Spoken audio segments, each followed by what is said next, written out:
Hello and welcome to Talking with Famous People. My name is host Eric and I am here with famous person, basement overlord, and new guest on the show. I'm very excited to meet with her and speak with her. INTJ Courtney M. So, INTJ, we have a cognitive function stack that begins with NI, introverted intuition, in the dominant slot, followed by TE, followed by FI, followed by SE, correct? Okay. Yes. So we know I have a couple of INTJs who participate in the show regularly, including Hami, who may or may not be here. I don't see the list in front of me right now, but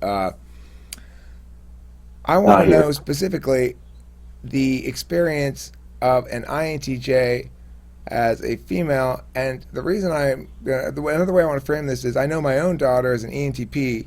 It manifests differently as an ENTP than I do, or than Trenton does. We manifest as the sort of unrestrained, less suppressed versions of ourselves, I think, than the female versions do. I wonder if you find that true. Do you feel more is expected of you as a female ENTJ, or you're treated differently or anything like that? I do think that there are some gender expectations. So, for example, my mom is an ISTJ, and even though she was a TJ, I distinctly remember, I think I was about 13, and we were at some women's meeting at a church, and everybody was crying, and they were effing all over the place. And somebody, I don't remember who it was, but they asked my mom, "Why isn't Courtney crying?" And my mother said, "Because she has a cold heart." So That is so nice of her. She has a cold heart. So was she joking or was she serious? I'm not sure. I think she might have been serious because she was crying, but I was also 12, so. I like the use of fe as a verb there. I think we can call that fiend. You know, if you're fiend, that means you're somehow pushing out of your body in one medium or another emotion particles. It's like I'm doing this. Everyone else do what I'm doing. It's like a wavelength. Like here's what. Same with T. It's like I'm doing this. Everyone should be as efficient as me. Yeah. Well, okay, so you don't have FE in the conscious stack, and yet I've noticed INTJs actually as adults generally don't have social difficulties because they don't take any social risks particularly. Is that a conscious strategy? Would you agree with that statement, or would you disagree with that statement, or what? So I'm not sure if I agree, but I'll share an experience. So I'm married to an ISFJ male, and it's an interesting dynamic because I think that my feminine qualities soften the my INTJ-ness, while ISFJ is typically a bunch of females, and he sort of provides a masculine sheen to the ISFJ.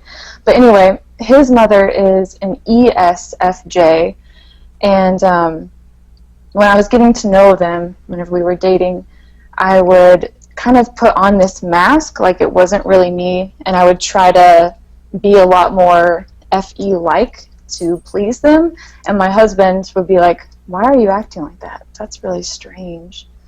So I don't know, I think that the lack of risk-taking and not showing my true self out of like a fear of rejection, sort of. So I think that was one way that I avoid social risk-taking. I see.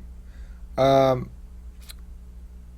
you were younger in school, as a kid, were you able to experience your preferred modality of cognition without a lot of FE pushback in general? I think in general, yeah, I was very much reading a lot of books, but I was also really into music. I think that kind of helped me develop some SE. But I think because my mom was an introvert and a thinker, that helped. But I distinctly remember some pushback of, "Oh, we have family over. Why aren't you socializing? Why are you in your room just reading books all the time?" Or if we're driving to a new place, we're on a road trip. I've got my book in the car. Why aren't you looking around at the beautiful scenery? Why aren't you need to put the book away? So I did experience some pushback, but I think that having introverted parents helped a lot. Did you experience social stuff as, well, I'd like to engage in that in an ideal world, but that's going to be too difficult, so I'm going to go here and read a book? Or were you like, I just find that tiring and tiresome. I just want to sit here and read this book. That's what I actually want to do. I think it depended on the situation and the person. So in my high school yearbook, there's one of the only pictures of me is at a pep rally, and I was in the high school band, and it's like a whole pep rally. Everyone around me is like standing and cheering, and I'm just sitting there reading a book. I think that largely I wasn't really interested in those type of social activities, but there were some people that I sort of valued them, and I thought they were probably more like the ETs of the crowd, the cool ENTPs that I wanted to hang out with, but I didn't know how to do that, how to be social, how to connect. Well, I hope the pep police came up to you and said, "You don't have enough pep, Missy. You should be doing more." Get more pep."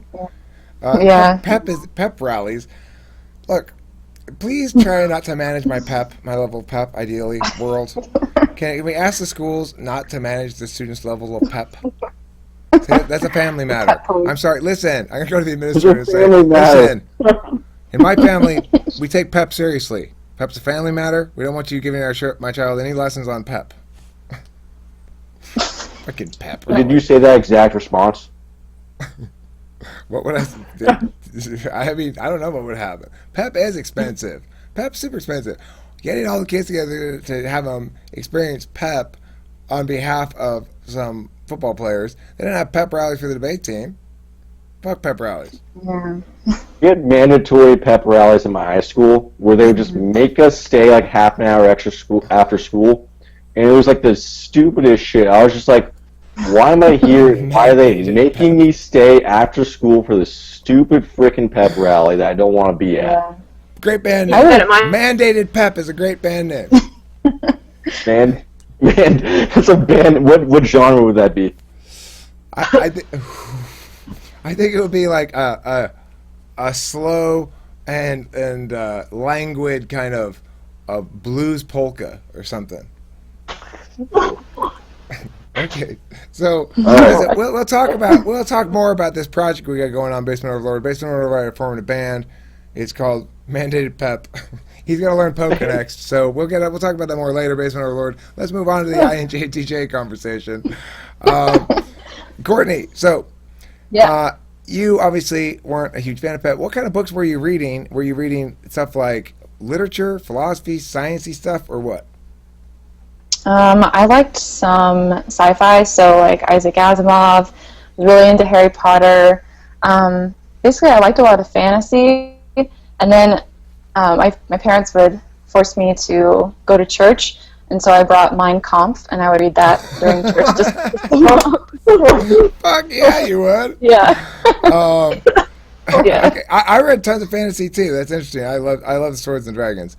Okay, so that obviously is going to influence your writing voice considerably. Do you feel like having read so much that you sort of intuit the correct or the cadences of language? Well, yeah, definitely. Okay. I don't know about cadences, but I was going to be a writer for a while, so I was really into journalism in high school, and I was involved in the college newspaper during college. So that was kind of one route that I really considered. Well, the Can I ask you a reason. question? Yeah, go Yeah, ahead. can I ask one? No, you go ahead. Yeah. Do you believe in the concept of like setting goals for yourself, and like if you do, like how often does that affect your life? I have an interesting relationship with goals. So I think anytime I get overwhelmed, I'm very much like a list writer. I'm not sure if that's my TE or my ISTJ mother kind of wearing off on me. But I try to do goals, but I have a tendency to forget about them if they aren't that important. So, for example, if it's not something like about my career, about something I'm super interested in, like, okay, I want to try to be really healthy, or I want to try to do something that's kind of SE. I'll start doing something, and then like 3 days later, I'll forget that I was even doing that. I don't really know why. But unless it's really important to me, I generally forget about them. What happens when you like remember it? Um, Like you think back, like, oh, I used to be doing that. I might beat myself up a little bit on the inside, or I might completely be like, it didn't really work for me, so I'm going to abandon it. Or I might try to modify the goal to be more achievable, so you kind of get that positive behavioral momentum. Like if you achieve one thing, it's easier to achieve the next thing because you had that positive feeling from achieving a sub goal, so it kind of helps you go forward. I'm positing the possibility that you're the one of the flip types, auditory INTJ rather than visual. Do you consider yourself are you? Yes. Well, What is this auditory versus visual? I've never heard of this. well, because the reason people are like, well, you don't sound like an INTJ, and the reason she's so interested in reading the same kind of books I'm reading, the reason she sounds more like she's affiliated with NTP-ish kind of stuff rather than NTJ-ish kind of stuff, is because sometimes you get a flip when it's flip on auditory or visual. So she has auditory NI, like my INFJ friend. Like INFJs often, they're the border people. They're one or the other, or sometimes they're a mix of both. They're a weird type. But if they're not a mix and they're flip and they're all the way one, like my friend Corey's all the way auditory, like I'm all the way auditory ENTP, but that's normal. You're like a left-handed INTJ basically. Because, yeah, go ahead. Sorry, that was actually one thing that was, I guess, a hindrance to me identifying with the INTJ type description. It was all so much visual, but I've always been an auditory learner, and I think that might have been because I started playing instruments at a young age. I don't know really why that was, but if the best way that I learn is like kind of if I'm doing tasks, I just listen to podcasts, or if somebody says something, I'm going to remember it. So that's kind of how I learn. How did you find your type, and did you think of yourself as a different type before you settled on INTJ? So I had never been introduced to MBTI until I took college psychology, and our professor had us take the actual paper-based test, and I just got the result INTJ without having any sort of preconception about what that meant. And then I learned more about it, and I thought maybe I'm in ENTJ, maybe I have an INTP, because I did go through a slightly extroverted phase in college. So it took some time for me to read about them, and then I think studying the cognitive functions helped me identify more than just sort of the very basic stereotypical descriptions. What I would note is the absence of parentheticals.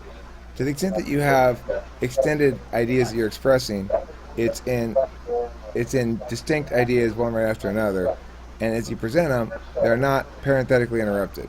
So you don't do what I do, which is I do that too. a lot of positive stuff, right? A positive stuff meaning like, well, a positive is meaning like this. That's what a positive is. There's another way of saying that, and then parenthetical back up to explain things, right?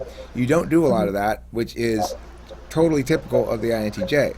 However, you sound in your vocal cadences and in the way you construct sentences more like an NTP, and I think it's because you're auditory. Say you play instruments, do you write songs and record music, or tell me more about your musical experiences?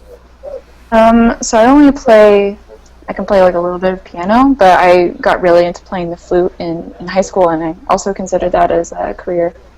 But my father was a really great musician, and he wasn't like famous or anything. He was just so incredibly talented. But I guess I didn't really ever write songs, so I was really into writing poetry a lot, and I still do that occasionally. Well, I mean, obviously what comes next is I wanted you to play flute on one of my songs. Oh, that would be so cool. Yeah. I'll set that up with you. I'll put a Yeah. I don't know. I'll talk to you about it after we stop the video. I could always Okay, use some sounds some rad flute. Yeah, flutes are great. I like flute. Some flute action. fun. Yeah, some flute action. You never go wrong with some flute action. My theory about music production also is I want to have my songs be distinct from one another, and one way that I try to utilize some of is to incorporate different instruments, right? So, cause a lot of times, if individual songs all sound the same, it's because they have the same basically instrumentation on them. So I like to mix up a lot of different kind of instruments and stuff. So that sounds cool. Okay, other questions for the INTJ female Courtney before we draw this video to a close. I find her experience fascinating, and I like the idea of it raising the topic of the reverse INTJ or reverse ENTP. My dogs are freaking out. God damn it. Anybody else? Can't think of any questions right now. But if I think of any, I'll ask you. Okay. Thank you for watching Talking with Famous People, and don't forget to eat plenty of cheese.